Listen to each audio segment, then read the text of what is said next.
Tamil Junior, November 1975. Get ready. 10 seconds. 5 seconds. Start. மாண்புமிகு மேலவை தலைவர் அவர்களே, முதல் துணை மதிப்பீட்டின் அடிப்படையில் மேலவையில் எதிர்க்கட்சி தலைவர் அவர்களும் மற்ற கட்சி தலைவர்களும் உறுப்பினர்களும் தங்களுடைய கருத்துக்களை விரிவாக எடுத்து கூறியிருக்கிறார்கள். பொதுவாக இன்று அதிகமாக பேசப்பட்ட விவகாரம் அண்மையில் அறிவிக்கப்பட்ட ஊதிய உயர்வுகளை பற்றியதாகும்.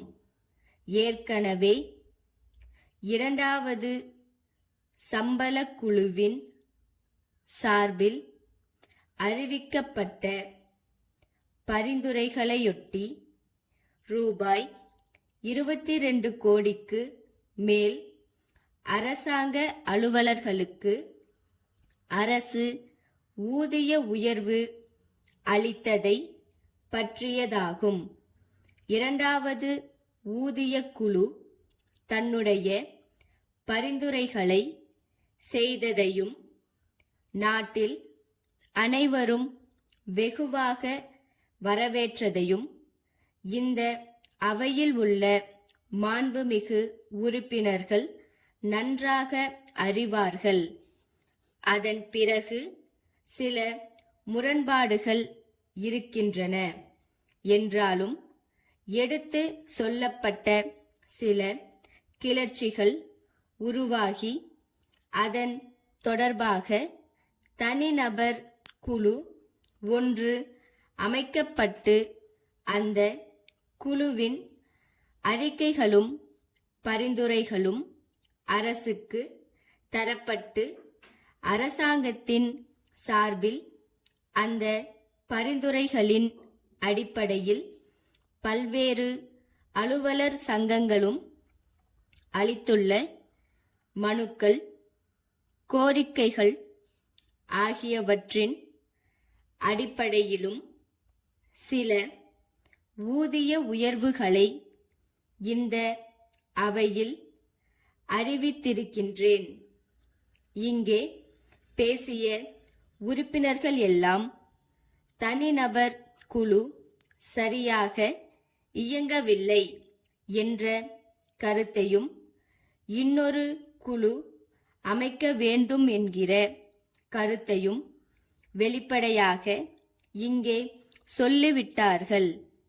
இன்னும் சொல்லப்போனால் முரண்பாடுகள் இருக்கின்றனவா என்று ஆராய்ந்த கட்டத்தில் தனிநபர் குழு பல்வேறு பிரச்சனைகளில் அலுவலர்கள் கோரிக்கைகளில் முரண்பாடுகள் இல்லை என்று அறிவித்தவைகளில் கூட அரசாங்கம் வலிய முன்வந்து முரண்பாடுகள் இல்லாவிட்டாலும் ஏற்கனவே அந்த பகுதியில் அரசு அலுவலர்களுக்கு அரசு சார்பாக அறிவித்திருக்கின்ற உறுதிமொழிகளை நிறைவேற்ற வேண்டும் என்ற நல்லெண்ணத்தின் அடிப்படையில் ஊதிய உயர்வுகள் இங்கே அறிவிக்கப்பட்டிருக்கின்றன. அதிலும் அதிருப்தி இருப்பதாக இங்கே பேசப்பட்டது. வேடிக்கை என்னவென்றால், பத்திரிகைகளில் அதிருப்தியை தாங்கி அறிக்கைகள் வருகின்றன. ஆனால் அதன் தொடர்பாக அலுவலர் சங்க தலைவரும் செயலாளரும் என்னை சந்தித்து மாலையிட்டு நன்றி தெரிவித்து விட்டு போகிறார்கள். மற்ற மாநிலங்களை விட நாம் அதிகமாக ஊதியத்தை வழங்கி வருகிறோம்.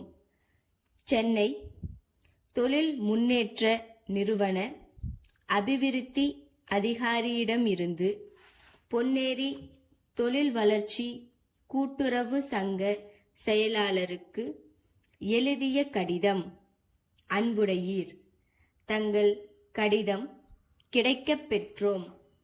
தங்களுடைய கடிதத்தில் கோரியிருந்த விவரங்களும் தொழில் தொடங்க பெறுவதற்கான தகுதிகளும் வருமாறு: தொழிலில் பின்தங்கிய பகுதிகளில் எதிலேனும் தாங்கள் தொழில் தொடங்கும் நோக்கம் கொண்டிருப்பின் நிதி உதவியுடன் பல்வேறு சலுகைகளும் தங்களுக்கு கிடைக்கும்.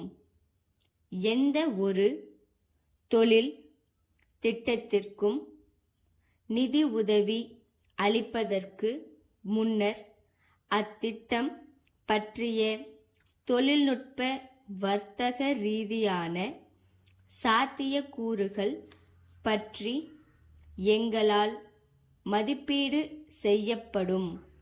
அத்திட்டத்தின் மூலம் கிடைக்கக்கூடிய வேலை வாய்ப்புகள், துணை தொழில் சாத்தியக்கூறுகள் ஆகியவைகளும் கவனத்தில் கொள்ளப்படுகிறது.